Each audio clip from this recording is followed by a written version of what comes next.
Hello friends, welcome to this new lesson. आज के lesson में हम डिस्कस करेंगे ह्यूमन बॉडी से रिलेटेड फैक्ट्स। ठीक है, तो शुरू करते हैं। पहला फैक्ट है हमारा कि व्हाट इज टेस्टोस्टेरोन। तो मैं आपको बता दूं टेस्टोस्टेरोन क्या होता है। मेल सेक्स हार्मोन होता है। तो ये तो बड़ा बेसिक सा क्वेश्चन है।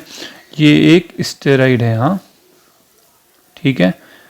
अच्छा, ये अगर आपसे पूछेंगे कि टेस्टोस्टेरोन कहाँ से निकलते हैं, तो ध्यान रखना टेस्टोस्टेरोन जो होते हैं फ्रेंड्स, आपकी जो टेस्टीज होती हैं, मेल रिप्रोडक्टिव ऑर्गन होती है, उसमें जो टेस्टीज होती है वहाँ पे एक लाइडिक सेल्स होते हैं।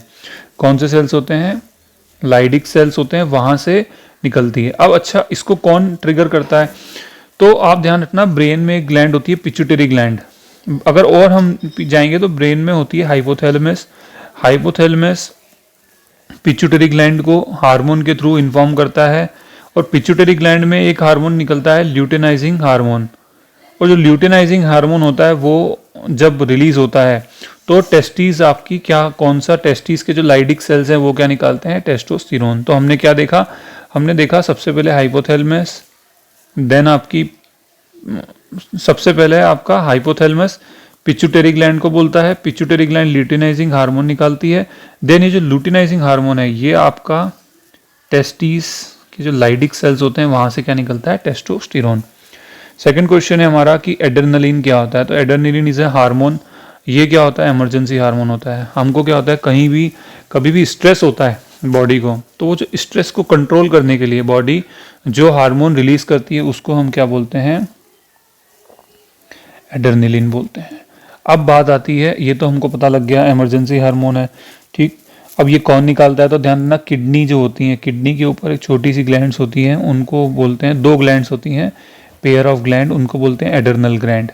ठीक है, तो एडर्नल ग्लैंड जो होती हैं वो ये हार्मोन को निकालती हैं। इस हार्मोन को लाइफ सेविंग हार्मोन भी कहा जाता है। किसको? एडर्नलिन को। ठीक है, कई बार जब हम एक्साइटेड होते हैं या कोई भी स्ट्रेस होती है, एक्साइटेड होते हैं, तो भी ये हार्मोन रिलीज होता है। ये हार्मोन ब्लड प्रेशर भी कंट्रोल करता है। ठीक है। अच्छा, अब आ गई इंसुलिन की बात। तो पहली बात तो ये इंसुलिन है क्या? तो इंसुलिन एक प्रोटीन है। देखो, हार्मोन्स जो होते हैं वो हमारी बॉडी में केमिकल्स होते हैं जिससे हमारी बॉडी प्रॉपरली फंक्शन करती है, लेकिन हर हार्मोन एक जैसा नहीं होता। कुछ हार्मोन आपके फैट्स होते हैं, कुछ हार्मोन आपके प्रोटीन्स होते हैं। प्रोटीन्स का मतलब उनमें छोटे एमाइनो एसिड्स की चेन होती है। तो जो आपका इंसुलिन हार्मोन है, इंसुलिन जो हार्मोन है वो एक प्रोटीन है। उसका केमिकल नेचर क्या है? प्रोटीन है। ठीक है। अच्छा, अब ये इंसुलिन जो है आपका, ये कहाँ से निकलता है? तो ये मैं आपको बता दूं, ये निकलता है आपका पेनक्रियास से। पेनक्रियास से भी कहाँ से निकलता है? तो आइलेट्स ऑफ लैंगरहंस होते हैं।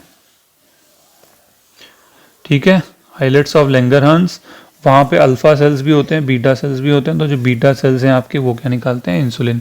तो इंसुलिन का बेसिकली फंक्शन क्या होता है? तो ये इंसुलिन का फंक्शन क्या होता है? इंसुलिन क्या करता है?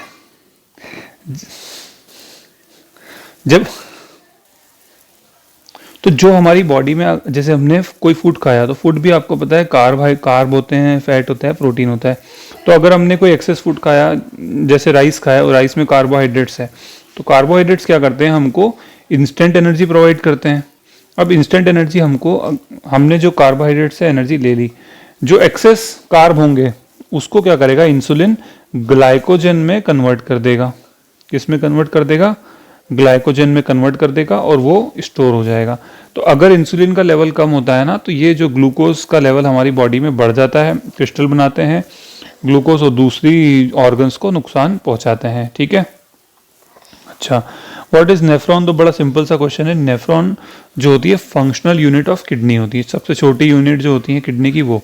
अगर आपसे कोई पूछेगा कि ब्रेन की फंक्शनल यूनिट क्या है, तो आप क्या बोलोगे? Neuron. Neuron and nephron. Okay. अच्छा, आइलेट्स ऑफ लैंगरहंस मैंने आपको बताया था कहाँ प्रेजेंट होते हैं? आपके पेनक्रियाज में प्रेजेंट होते हैं। ठीक है।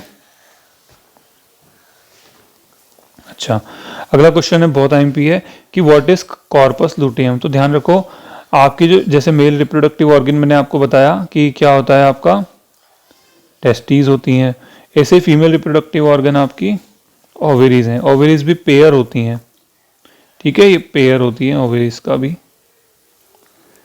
तो ध्यान रखना, जो पेयर ऑफ ओवरीज होंगी उसके अंदर एक मास ऑफ सेल्स होते हैं, सेल का एक गुच्छा होता है जिसको हम बोलते हैं कॉर्पस लूटेयम। क्या बोलते हैं? कॉर्पस लूटेयम। वही सेल्स जो होते हैं, प्रोजेस्टेरॉन एक हार्मोन होता है, उसको निकालते हैं। अबे प्रोजेस्टेरॉन का काम क्या होता है कि अगर आपका जैसे हर मंथ जो ओवरीज होती हैं वो एग बनाती है, अगर ये एग फर्टिलाइज हो जाता है तो आपका क्या बनता है? एम्ब्रियो बनता है। और एम्ब्रियो कहाँ जाता है? आपका यूट्रस में। तो ये प्रोजेस्टेरॉन का काम क्या होता है कि जो आपकी यूट्रस की लाइनिंग होती है उसको थिक कर देता है ताकि एम्ब्रियो उसमें बढ़ सके। ठीक है, ये प्रोजेस्टेरॉन का काम होता है। तो ये प्रोजेस्टेरॉन किसको रेगुलेट करता है? प्रेगनेंसी को रेगुलेट करता है, और जो मेंस्ट्रुअल साइकिल होती है फीमेल्स में उसको रेगुलेट करता है। ओके, अगला देखेंगे।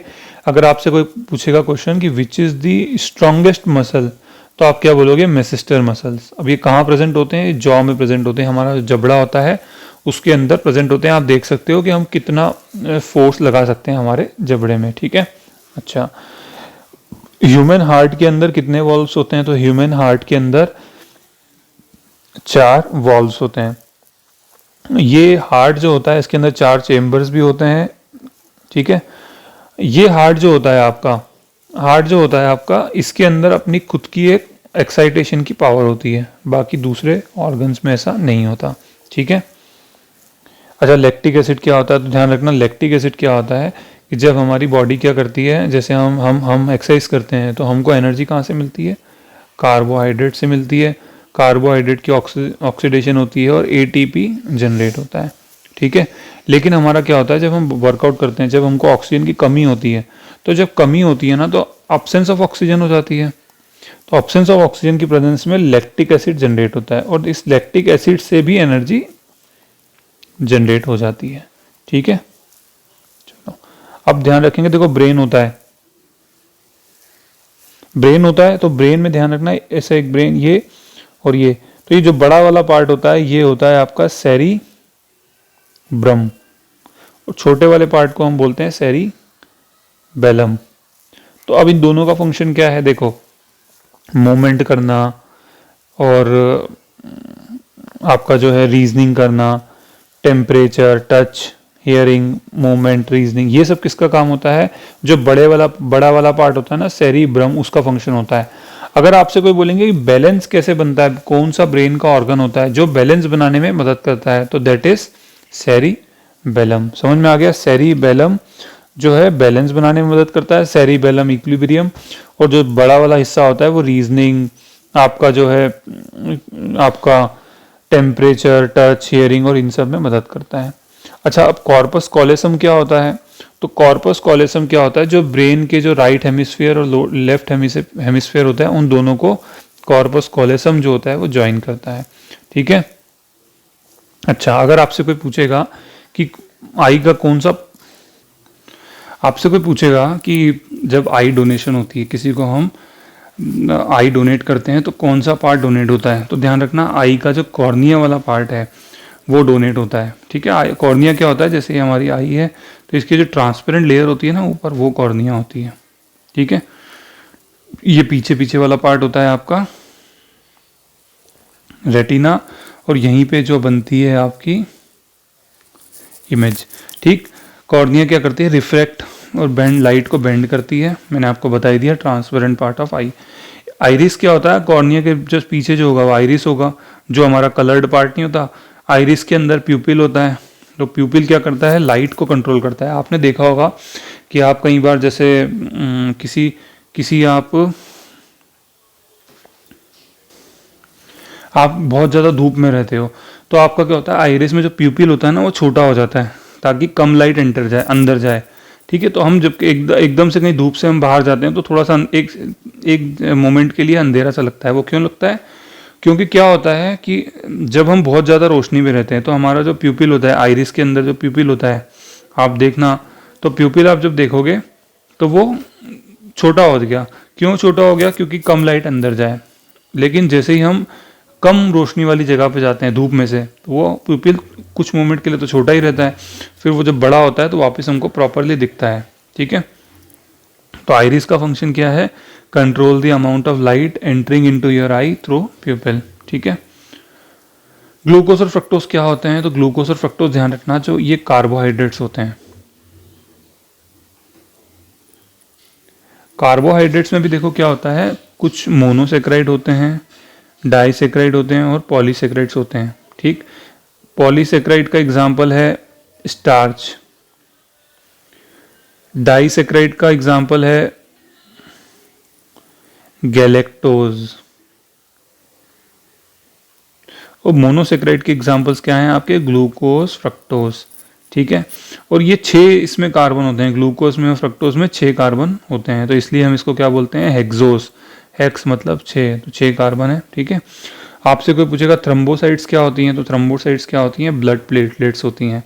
हमारे ब्लड में एक तो प्लाज्मा होती है, पानी होता है, बाकी 3 टाइप्स के सेल होते हैं, WBC, RBC और प्लेटलेट्स। प्लेटलेट्स मदद करती हैं ब्लड क्लॉटिंग में, जो खून बहता है, जब खून रुक जाता है तो वो क्या होता है? ब्लड क्लॉटिंग होती है।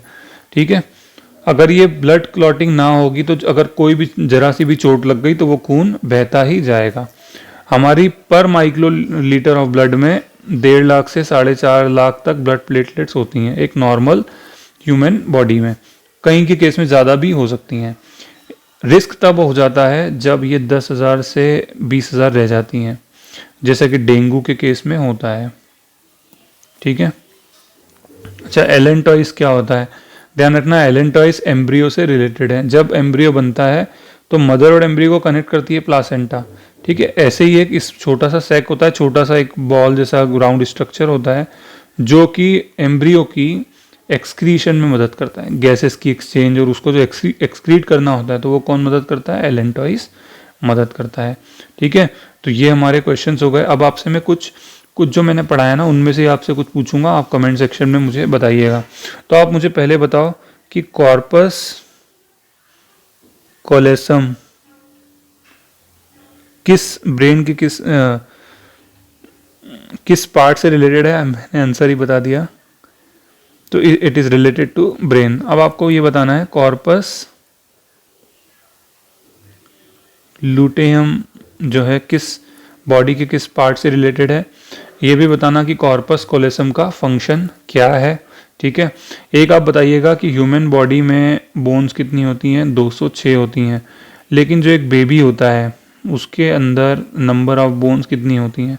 एक मैंने लेसन बनाया हुआ है साइंस फैक्ट्स में, उसमें आपको अगर आप वो लेसन सुनोगे तो आपको आंसर मिल जाएगा। आपको ये भी बताना है। तो पहला क्वेश्चन कॉर्पस कोलेसम का फंक्शन, दूसरा कॉर्पस लूटियम कहाँ पे होता है, तीसरा आपको ये बताना है कि बेबी के अंदर जो न्यू बॉर्न बेबी होता है उसके अंदर कितनी बोन्स होती हैं। तो 3 क्वेश्चन के आंसर आपको कमेंट में बताना है। Okay friends, thank you so much. Please keep giving your feedback. Thank you.